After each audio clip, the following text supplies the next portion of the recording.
Hello, my darling, and welcome to today's story time. We have a cozy fireplace as background ambience today. So lie back, close your eyes, and let me read you to sleep. And now, on with our story time. It was 7 years after his grandfather Whipple's disappearance that Ward Phillips received a lamp.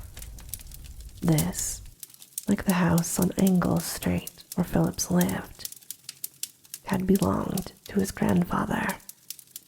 Phillips had had the living of the house ever since his grandfather's disappearance, but the lamp had been in the keeping of the old man's lawyer until the elapsing of the required 7 years for the presumption of death.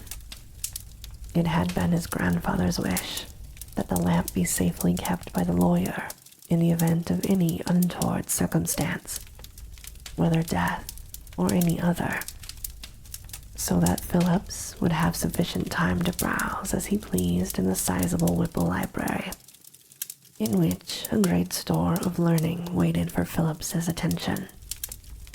Once he had read through the many volumes on the shelves, Phillips would be mature enough to inherit his grandfather's most priceless treasure, as old Whipple himself had put it.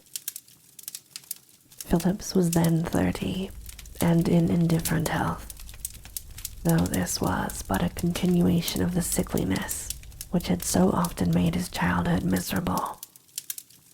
He had been born into a moderately wealthy family, but the savings which had once been his grandfather's had been lost through bad investments, and all that remained to Phillips was the house on Angle Street and its contents. Phillips had become a writer for the pulp magazines, and had eked out a spare living by undertaking, in addition, the revision of countless, almost hopeless manuscripts of prose and verse by writers far more amateur than he, who sent them to him, hopeful that through the miracle of his pen they in turn might see their work in print. His sedentary life had weakened his resistance to disease. He was tall, thin, wore glasses, and was prey to colds, and once, much to his embarrassment, he came down with the measles. He was much given on warm days to wandering out into the country, where he had played as a child, taking his work outdoors, where often he sat on the same lovely wooded riverbank which had been his favorite haunt since infancy. The Seekonk River shore had changed not in all the years since then, and Phillips, who lived much in the past, believed that the way to defeat the sense of time was to cling close to unaltered early haunts. He explained his way of life to a correspondent by writing, "Amongst those forest paths I know so well, the gap between the present and the days of 1899 or 1900 vanishes utterly, so that sometimes I almost tend to be astonished upon emergence to find the city grown out of its Findy Seacolm semblance."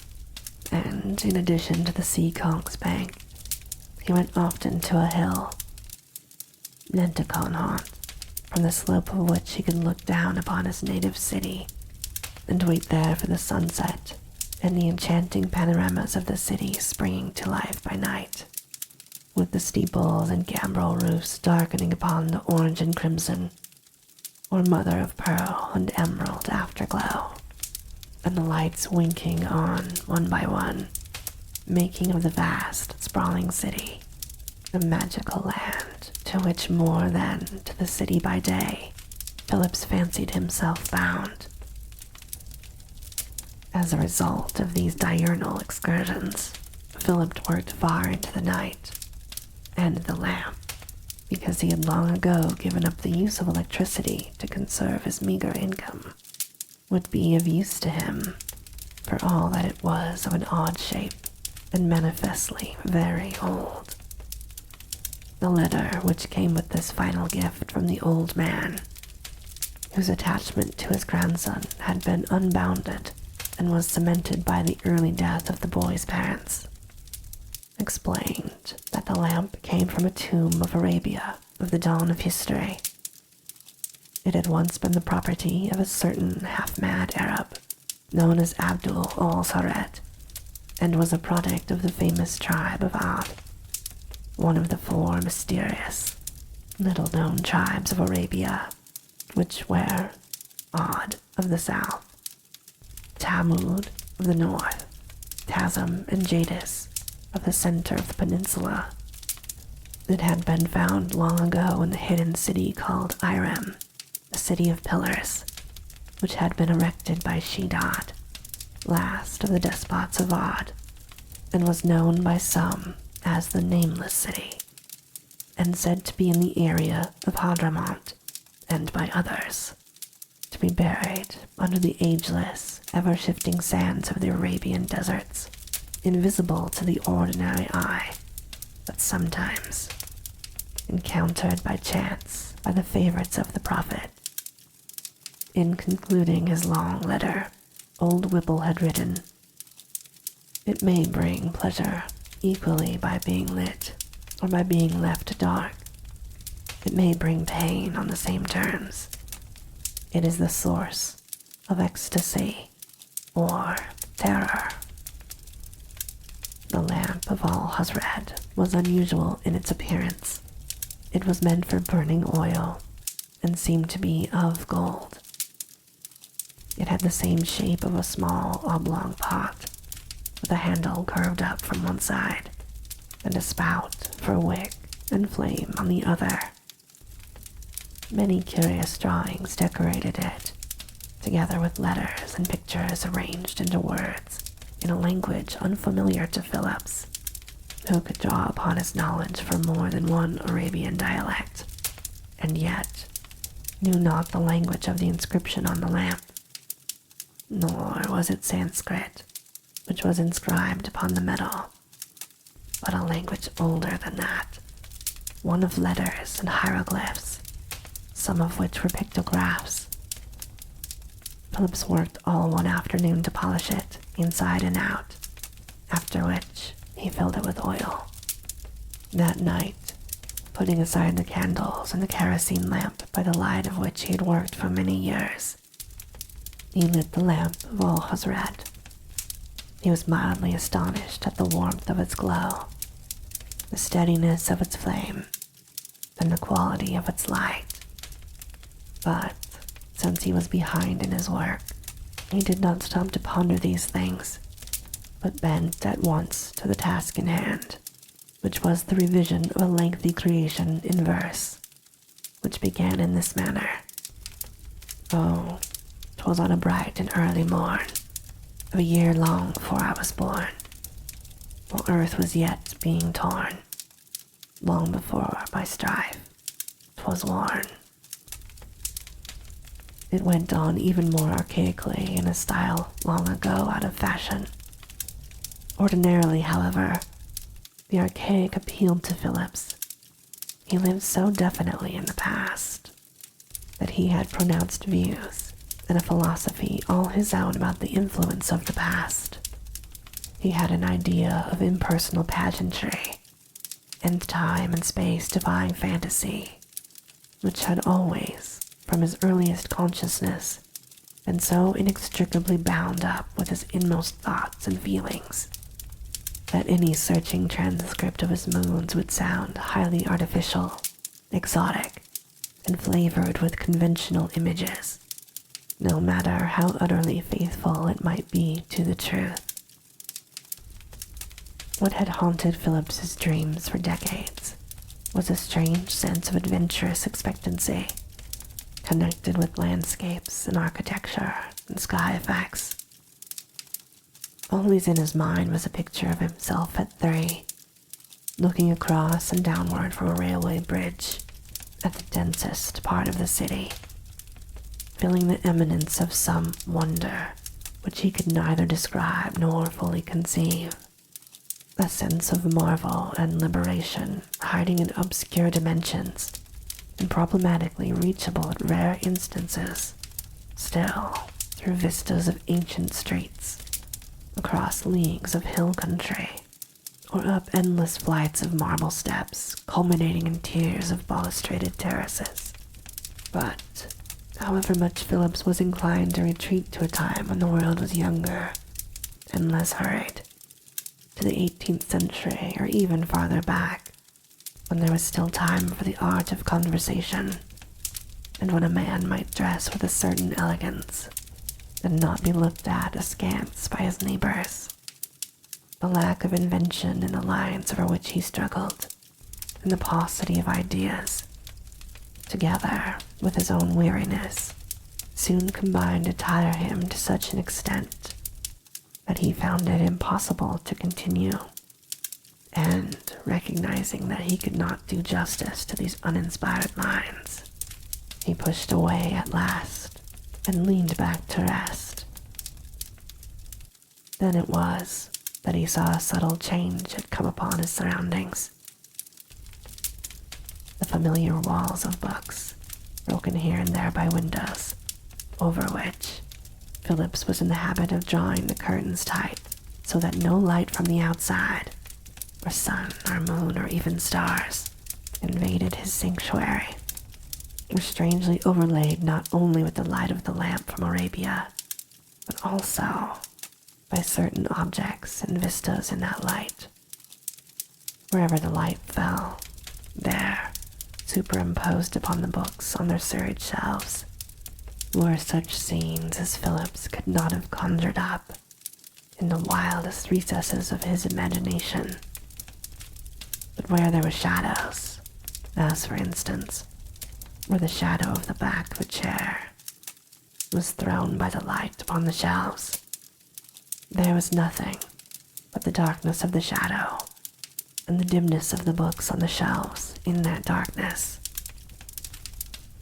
Philip sat in wonder and looked at the scenes unfolded before him. He thought fleetingly that he was the victim of a curious optical illusion, but he did not long entertain this explanation of what he saw, nor, curiously, was he in want of an explanation. He felt no need for this. A marvel had come to pass, and when he looked upon it, but with a passing question, only the wonder at what he saw. For the world upon which he looked in the light of the lamp was one of great and surpassing strangeness. It was like nothing he had ever seen before, nor like anything he had read or dreamed about. It seemed to be a scene of the earth when young, one in which the land was still in the process of being formed, a land where great gouts of steam came from fissures and rocks, and the trails of serpentine animals showed plainly in the mud. High overhead flew great beasts that fought and tore, and from an opening in a rock on the edge of a sea, a tremendous animal appendage, resembling a tentacle, uncoiled sinuously and menacingly into the red, wan sunlight of that day, like a creature from some fantastic fiction. Then, slowly, the scene changed. The rocks gave way to windswept desert, and, like a mirage, rose the deserted and hidden city, the lost city of the pillars, fabled Irem. And Phillips knew that, while no human foot any longer walked the streets of that city, certain terrible beings still lurked among the ancient stone piles of the dwellings, which stood not in ruins, but as they had been built, before the people of that ancient city had been destroyed or driven forth by the things which came out of the heavens, that laid siege to and possessed Irem. Yet nothing was seen of them. There was only the lurking fear of a movement, like a shadow out of time. And far beyond the city and the desert rose the snow-capped mountains. Even as he looked upon them, names for them sprang into his thoughts. The city on the desert was the nameless city, and the snowy peaks were the mountains of madness. Or perhaps Kadath in the cold waste. And he enjoyed keenly bestowing names upon these landscapes, for they came to him with ease. They sprang to his mind as if they had always been lingering on the perimeter of his thoughts, waiting for this moment to come into being. He sat for a long time, his fascination unbounded, but presently a vague feeling of alarm began to stir in him. The landscapes passing before his eyes were no less the quality of dreams, but there was a disquieting persistence of the malign, together with unmistakable hints of horrible entities which inhabited those landscapes, so that finally he put out the light and somewhat shakily lit a candle, and was comforted by its wan, familiar glow. He pondered long on what he had seen. His grandfather had called the lamp his most priceless possession. Its properties must then have been known to him. And what were its properties but an ancestral memory and a magic gift of revelation, so that he who sat in its glow was enabled to see in turn the places of beauty and terror once known by the owners. What Phillips had seen, he was convinced, were landscapes known to all Alhazred. But how inadequate this explanation was, and how perplexed Phillips grew, the more he thought of what he had seen. He turned at last to the work he had put aside and lost himself in it, pushing back from his awareness all the fancies and alarms which clamored for recognition. Late next day, Phillips went out into the October sunlight, away from the city. He took the car line to the edge of the residential district, and then struck out into the country.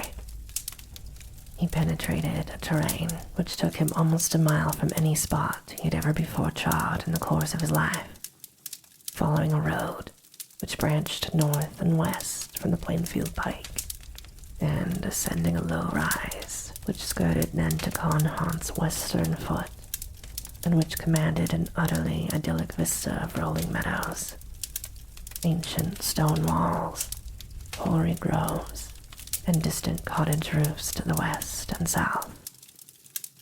He was less than 3 miles from the heart of the city, and yet basked in the primal rural New England of the first colonists. Just before sunset, he climbed the hill by a precipitous cart path bordering an old wood, and from the dizzy crest obtained an almost stupefying prospect of outspread countryside, gleaming rivulets, far-off forests, and mystical orange sky, with the great solar disk sinking redly amidst bars of stratus clouds.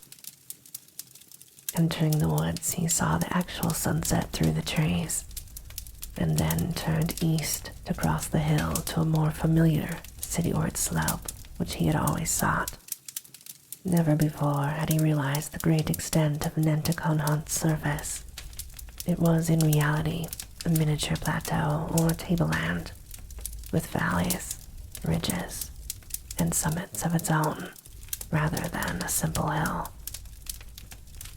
From some of the hidden interior meadows, remote from every sign of nearby human life, he secured truly marvelous glimpses of the remote urban skyline, a dream of enchanted pinnacles and domes half floating in air, and with an obscure aura of mist around them.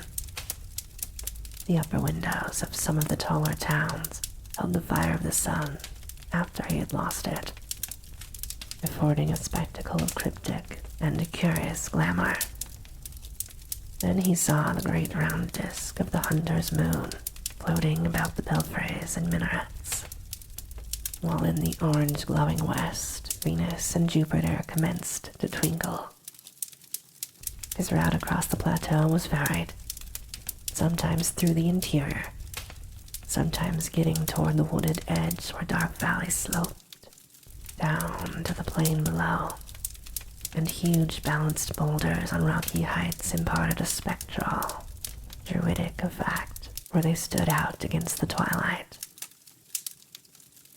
He came finally to better known ground, where the grassy ridge of an old buried aqueduct gave the illusion of a vestigial Roman road, and stood once more on the familiar eastward crest, which he had known ever since his earliest childhood.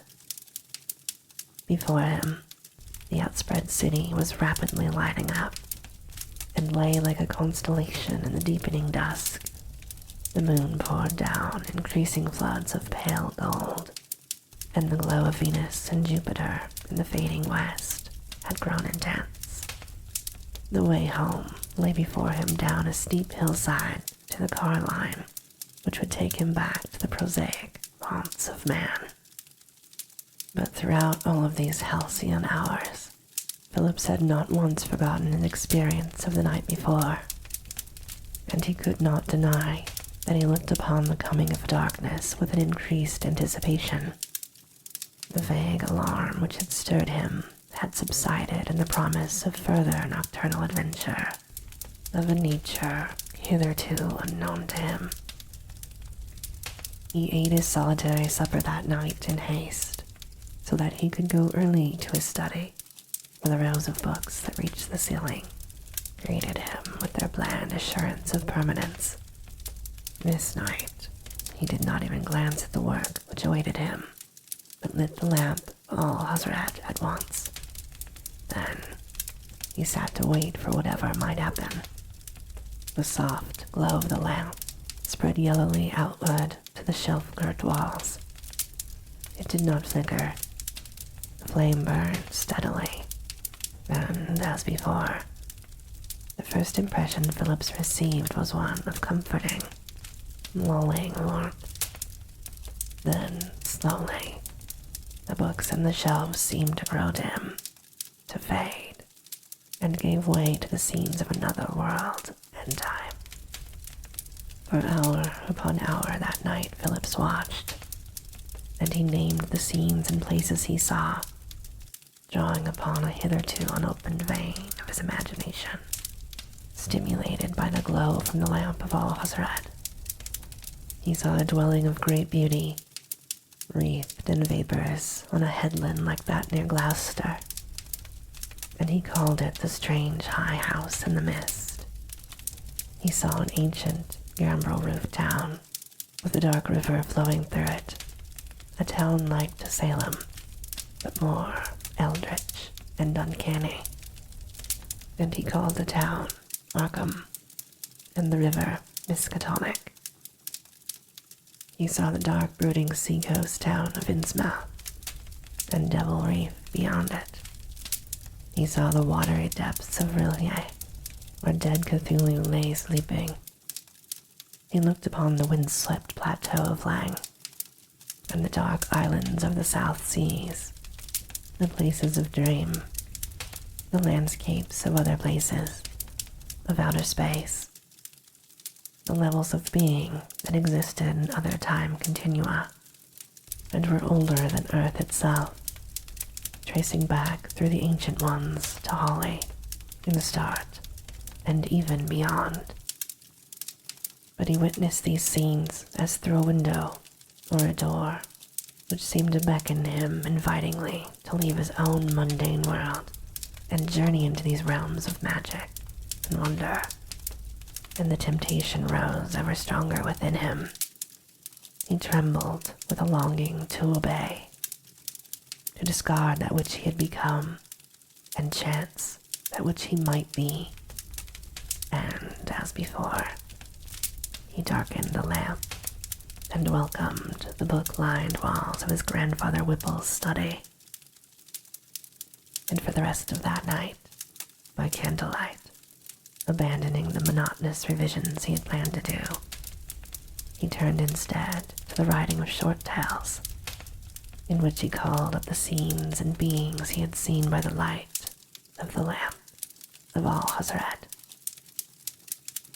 All that night he wrote, and all the next day he slept, exhausted. And the following night, once again he wrote, though he took time to answer letters from correspondents to whom he wrote of his dreams, unknowing whether he had seen the visions that had passed before his eyes, or whether he had dreamed them, and aware that the worlds of his fiction had been woven inextricably with those which belonged to the lamp, having blended in his mind's eye the desires and yearnings of his youth with the visions of his creative drive, absorbing alike the places of the lamp and the secret recesses of his heart, which, like the Lamp of Alhazred, had coursed the far reaches of the universe. For many nights, Phillips did not light the lamp. The nights lengthened into months, the months into years. He grew older, and his fictions found their way into print, and the myths of Cthulhu, of Hastur the Unspeakable, of Yog-Sothoth and Shub-Niggurath, the Black Goat of the Woods with 1,000 young, of Hypnos, the god of sleep, of the great old ones and their messenger, who was Nyarlathotep, all became the part of the lore of Philip's innermost being, and of the shadow world beyond. He brought Arkham into reality, and delineated the strange high house in the mist. He wrote of the shadow of Innsmouth, and the whisper in darkness, and the fungi from Ugat, and the horror at Dunwich.